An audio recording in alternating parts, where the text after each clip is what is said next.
I'm Dr. Len Sabuto. I'm here with Dr. Meir Schneider.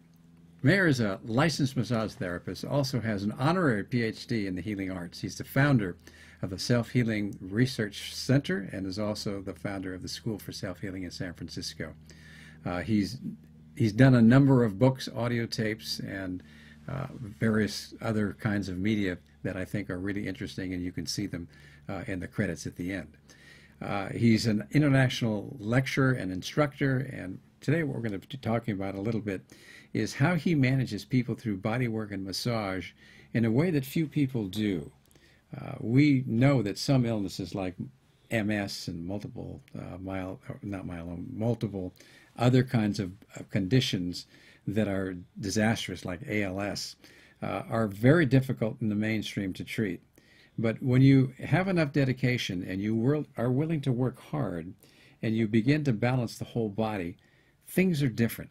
Meir, it's always good to have you here. Thanks for coming again. It's wonderful to have you here, and I'm really proud to be connected to a physician that thinks out of the box. Yeah, for sure. I remember the first time we met, you said I'm a recovered physician. A recovering physician, yeah.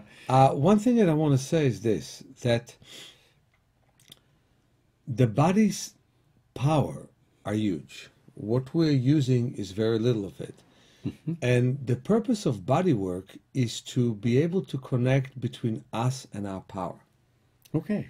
That, you know, many people think, well, I'm getting massage, it's entertainment or something. Mm-hmm. Well, I'm not a good entertainer of that, and there are other places. I will vouch for that. I've had a massage from you. There are other places that can entertain you. That's right.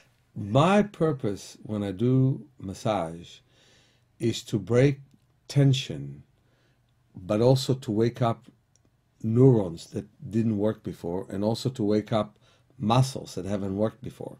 Right. When I work with people with back problems, I have to work differently with each person. Some people, you know, even if you ask them to do the simplest of exercises, will pull a muscle. Mm-hmm. So when you touch them and when you massage them, you start to have a sense of how well the muscles can really work. And then you know what exercises to give them. Mm-hmm. I don't think there's such a thing like the right exercise for everyone. There's one which is good for you, and there's one which is good for me. We're all a bit different, aren't we? We are different. I know more than 5,000 exercises, but when I meet the next person, I need to find what's right for them. And it's not in any book, including my own. Okay? So what we need to do is to find what's right per individual. What you need to do at home is to understand that there are two kinds of exercises. Some are exercises to build up strength. Others are exercise of kinesthetic awareness, knowledge of the self, connecting between the brain and the nerves, the brain and the muscles, the brain and your breathing capacity. Now, massage can do that. With massage, I can build up the first kinesthetic sense you can have. And we have a nice DVD, which is a massage in my method that people can order and work with it. But until then, you can look at the tape of Beatrice, who overcame muscular dystrophy with this work. Her mom died from it. And she is a professor of occupational therapy from Brazil who came all the way here to learn how to do it. And I want to tell you, you know, there was one girl who came to me with muscular dystrophy at the age of 6.5. I had to carry her to the table, or her father had to carry her to the table. She could not stand from sitting. Her little brothers had the sense that something wrong is happening. And I worked with her for several sessions. And then I met her again in São Paulo, Brazil. She was 6.5 when she came to me. She was 9 when I met her again. And her parents insisted on meeting me in my residence, my hotel. They didn't come for a regular appointment. And they've shown me that now she's dancing ballet, she sits, she stands, nothing is wrong with her. I said, muscular dystrophy. What happened? They said, we changed our view about her. Now her father, unlike you, is a conventional doctor of internal medicine. Wow. You are unconventional doctor of internal medicine. Her mother is a little bit more open, but she's a dentist. But because they met with me, they had a whole different idea about the girl. And that really changed her completely. Now, we have a special massage for muscular dystrophy. I have people who come to me from all over the world, from Hungary to Slovakia and the Czech Republic, from Israel to Brazil. They come to me with muscular dystrophy, and I teach the parents how to work with the kids. And, you know, especially when we talk about Duchenne, that can kill you so quick, you know, Becker's, we learn to work with real gentle massage on the muscles. And then we do movements that relate to the massage that we do. We do it in water, we do it outside the water, will make a big difference. So our massage wakes up what your body can wake up. And I remember one kid with spinal bifida. And the doctors wanted to do all kinds of surgery. I agree with the initial surgery, where you cut the sac, where basically you have a lot of fluid that flows into it, and you fuse the vertebrae. It's hardly any situation where you don't get some damage from it. Sometimes it happens, which is great, but in most situations there's some damage that comes from it, and they have club foot and all kinds of problems. I can straighten the club foot with massage, with movement, with manipulation. And you know, for me, it's kind of funny that the massage world decided that they take Swedish massage as their massage. There's nothing wrong with that.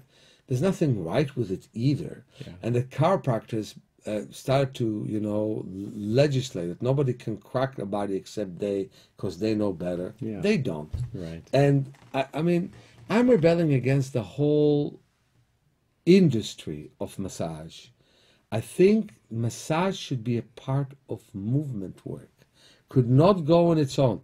A person needs to create a change, and then we can also massage them, and we can affect the brain, the bones. We bring more bones to people's bodies all the time. There's a wonderful lady who came to me all the way from Iowa, and she lost about 15% of her bone. And now she has gained all of it back. With walking, exercising, but also getting tapotment massage that we do on every single bone of the body to bring much more vitality to those bones. You bring a lot of awareness, don't you? Exactly. So that the body knows what to do to compensate for what's wrong when it knows what to do. And you can teach it when it forgets because of the illness, and then restore the function. And you know, Len, with your many dozens of years of experience and wonderful diploma of a physician, with mine 40 years of experience, we know nothing comparing to nature. Oh, nature does the healing, while we doctors sit around watching it happen, and we get arrogant. You know, Albert Schweitzer once said that his job as a physician was to introduce the patient to their inner healer. Exactly. To nature's power. Exactly. And that is what we do, and that is how we work, and for that reason people get better. Now, how hard do people have to work with this program? Are they coming in doing 20 minutes of massage and then 15 minutes of exercise? I love to work. Or is this a career? I like to work with a person for 2.5 hours at a time. Okay. I like to spend time with the person to understand their specific condition, to understand what caused the problem that they have right now. And I want them to respect the time they spend with me and work on themselves. And this is something important. You spend about 45 minutes a day in a concentrated way, but you spend a couple of minutes here, a couple of minutes there. When you wait for something, you have 2 minutes to work. So you learn how to expand your breathing. You learn how to move better. Again, the massage work and also the massage study has to be very, very deep, not to simply follow strokes that somebody have written in a book. Exactly. I mean, yeah, you need to learn that you have to massage towards the heart. You need to learn some counterindications, not to work on a blood clot or anything of that nature. I would prefer to send a client to you so you will diagnose him for me rather than me diagnosing him, because you learn what you learn, and I respect that.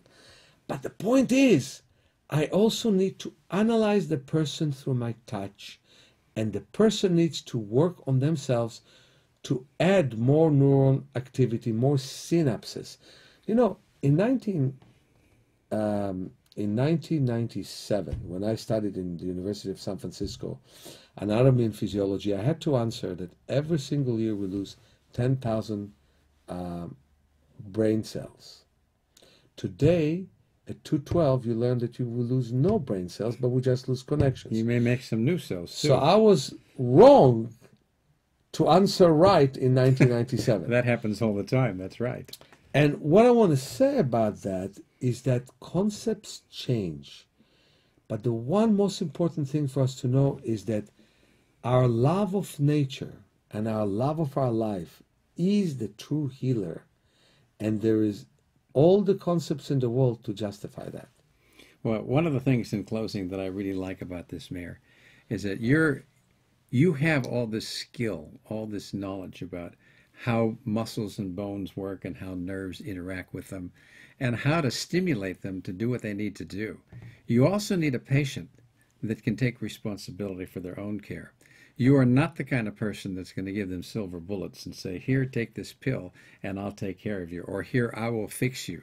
You got a team here that's working together. So when we talk about healing through body work and massage, this is fantastic. And the story that you tell about Beatrice is beautiful. So thank you for your contributions. And it's been a pleasure interviewing you. Thank you so much. I can't thank you enough for interviewing me.